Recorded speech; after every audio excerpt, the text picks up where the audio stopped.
Hello friends, நான் அஸ்வின் பாபு. ஜனநாயகன் படம் ஃபுல்லாக ரிலீஸ் ஆயிடுச்சு. இது எல்லாருக்கும் தெரியும். ஓகேங்களா? பல பேர் பார்த்துருப்பாங்க, சில பேர் பார்க்காம அவாய்ட் பண்ணிட்டு போயிருப்பாங்க. இதெல்லாம் ஒரு பக்கம் இருந்தால், அந்த படம் எப்படி இருந்துச்சு, இந்த படத்தில் இதெல்லாம் இருக்குமா, இந்தந்த ஃபேக்டர்லாம் இருக்கா, ரிலீஸ் ஆகுமா ஆகாதா, எத்தனை பேர் இந்த மூவிக்காக காத்திருந்து, எனக்கு தெரிஞ்ச நிறைய பேர், நான் இப்போ யூகேல இருக்கேன். யூகேல என்னோட ஃப்ரெண்ட்ஸ் நிறைய பேர் இங்கேருந்து படம் பார்க்கறதுக்காகவே டிக்கெட் போட்டு இந்தியாவுக்கு போய் பார்க்கணுன்னு சொல்லிட்டு இங்கேருந்து போய் பார்க்கணும்னு சொல்லி போயிட்டு, பட் ஆனால் மூவி ரிலீஸ் ஆகல. பொங்கலுக்கு எல்லாருக்கும் தெரியும் இல்லைங்களா? பொங்கலுக்கு மூவி ரிலீஸ் ஆகலை. திரும்பி ஏமாற்றத்துடன் திரும்பி தான் வந்தாங்க. ஓகேங்களா? இதுதான் நடந்துட்டு இருந்த சினாரியோ. நிறைய மக்கள் அங்கேருந்தும் அதுக்காக வெயிட் பண்ணிக்கிட்டு இருப்பாங்க.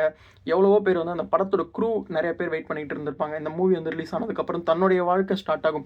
விஜய்க்கு வேணால் சினிமா இண்டஸ்ட்ரியில் அது ஒரு மூவி, கடைசி மூவி. அது முடிச்சதுக்கப்புறம் தன்னுடைய அடுத்த பேத்தை நோக்கி போயிட்டாரு. அவருடைய அடுத்த ட்ரீமை நோக்கி போயிட்டாருன்னு நம்ம சொல்லிடலாம். பட் ஆனால் இதிலிருந்து ஸ்டார்ட் ஆகி பல நூறு பேர் அந்த மூவிக்கு ஃபர்ஸ்ட் மூவியாக இருந்திருக்கும். ஓகேங்களா? ஃபார் எக்ஸாம்பிள் வந்து பார்த்தீங்கன்னா, நமக்கு தெரிஞ்ச நிறைய பேர் அந்த மூவியில் நடிச்சிருப்பாங்க. அவங்களுக்கு சில பேருக்கு வந்து பார்த்தீங்கன்னா, இந்த மூவி ஒரு ஃபர்ஸ்ட் மூவியாக இருந்திருக்கும். இது வெளில வந்திருக்கணும் இல்லைங்களா? இதுதானே ஒரு ப்ராப்பரான இதுவாக இருக்கும். பட் அதை தாண்டி இந்த மாதிரி ஃபுல் ஹெச்டி பிரிண்ட் எந்த ஒரு இதுவுமே இல்லாமல் வந்திருக்குன்னு சொல்கிறாங்க. ஓகேங்களா?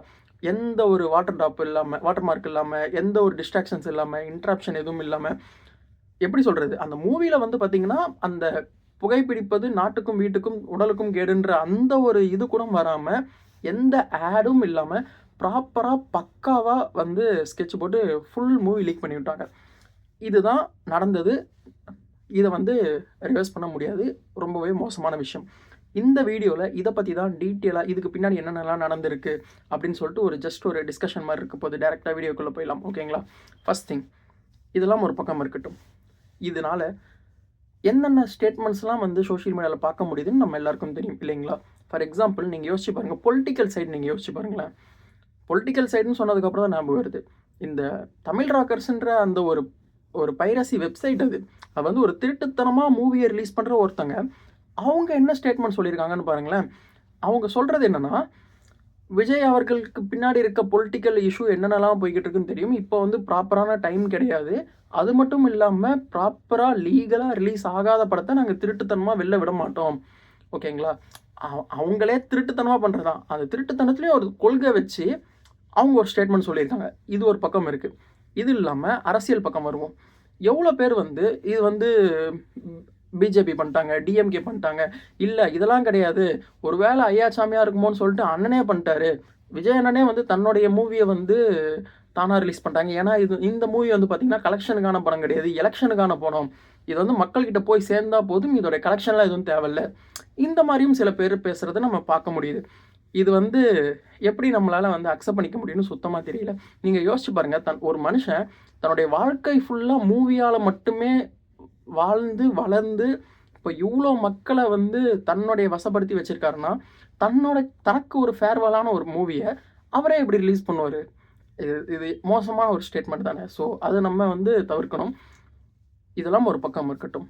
ஓகேங்களா? இழப்புகள்னு பார்க்கும்போது எவ்வளோ மக்கள் வந்து அதில் வேலை செஞ்சுருப்பாங்க. நிறைய பேருக்கு பேமெண்ட் போகியிருக்காது. நிறைய பேர் வந்து தன்னுடைய ஃபேஸ் வந்து பிக் ஸ்க்ரீனில் ரிவீல் ஆகணும்னு சொல்லிட்டு அவங்க எவ்வளோ பேர் வெயிட் பண்ணிக்கிட்டு இருப்பாங்க. ஸோ இதெல்லாம் ஒரு பக்கம் இருக்குது. அது இல்லாமல் இந்த மூவி வந்து பார்த்திங்கன்னா ஃபுல் அண்ட் ஃபுல் அரசியல் தான் பேசுது. அரசியல் தான் பேசுதுன்னு ஓப்பனாக சொல்லிட்டாங்க. பட் இருந்தாலுமே வந்து என்ன சொல்கிறது, நம்மளால் அக்செப்ட் பண்ணிக்க முடியல. இந்த மூவி வந்து ப்ராப்பராக ரிலீஸ் ஆகியிருக்கணும், ஆகாமல் போயிடுச்சு. உண்மை சொல்லணும்னா ஆஸ் எ விஜய் ஃபேனாக சின்ன வயசுலேருந்து நான் விஜயை பார்த்து தான் வளர்ந்துருக்கேன். ஸோ இந்த மாதிரி நம்ம ஒவ்வொரு சீனுமே நம்ம வந்து அவருடைய மூவியை பார்த்து நம்ம வந்து ரிலேட் பண்ணிப்போம். நம்ம இப்படி பண்ணுவோமா? எவ்வளோ பேர் அவரை பார்த்து டான்ஸ் ஆடிருப்பாங்க, அவங்க பேசின டைலாக்கு திரும்பி பேசியிருப்பாங்க. தனக்கு ஒன்றுனா தன்னுடைய ஃப்ரெண்ட்ஸே வந்து வேற ஒரு ஃபேனாக இருப்பாங்க, அவங்கள்ட்ட போய் சண்டை போடுறது. இந்த மாதிரியான ஸ்கூல் டைம்ஸில் நடக்கிறதானே, எல்லார் வாழ்க்கையில் நடக்கிறதானே, இதெல்லாமே நடக்கும். அவருடைய ஃபேர்வெல்லான ஒரு மூவியை இந்த மாதிரி ரிலீஸ் பண்ணது ரொம்பவே ஒரு கஷ்டமான ஒரு விஷயந்தான். ஸோ இதை எதிர்த்து நிறைய பேர் குரல் கொடுத்துருக்காங்க. சினி இண்டஸ்ட்ரியிலே வந்து பார்த்திங்கன்னா சிவகார்த்திகேயன், ரஜினிகாந்த், கமல்ஹாசன் எல்லாருமே குரல் கொடுத்துருக்காங்க. பட் ஸ்டில் இதை தடுக்க முடியுமான்னு கேட்டால் கண்டிப்பாக எனக்கு தெரிஞ்சு முடியாதுன்னு தான் எனக்கு தோணுது. கவர்மெண்ட் மூலியமாக ஒரு ப்ராப்பரான ஒரு ஆக்ஷன் எடுக்காத வரைக்குமே இந்த மாதிரியான ஒரு ப்ராப்ளம்லாம் வந்து தடுக்கவே முடியாது. ஏன்னா இப்போ வரைக்கும் பாருங்களேன், பல ஆயிரம் கோடி சம்மந்தப்பட்ட ஒரு விஷயம் ரிலீஸ் ஆகிருக்கு. எல்லா மக்களுக்குமே போயிருக்கு. அது எல்லாருமே ஃபார்வர்டும் பண்ணிக்கிட்டு இருக்காங்க, பார்த்துக்கிட்டும் இருக்காங்க.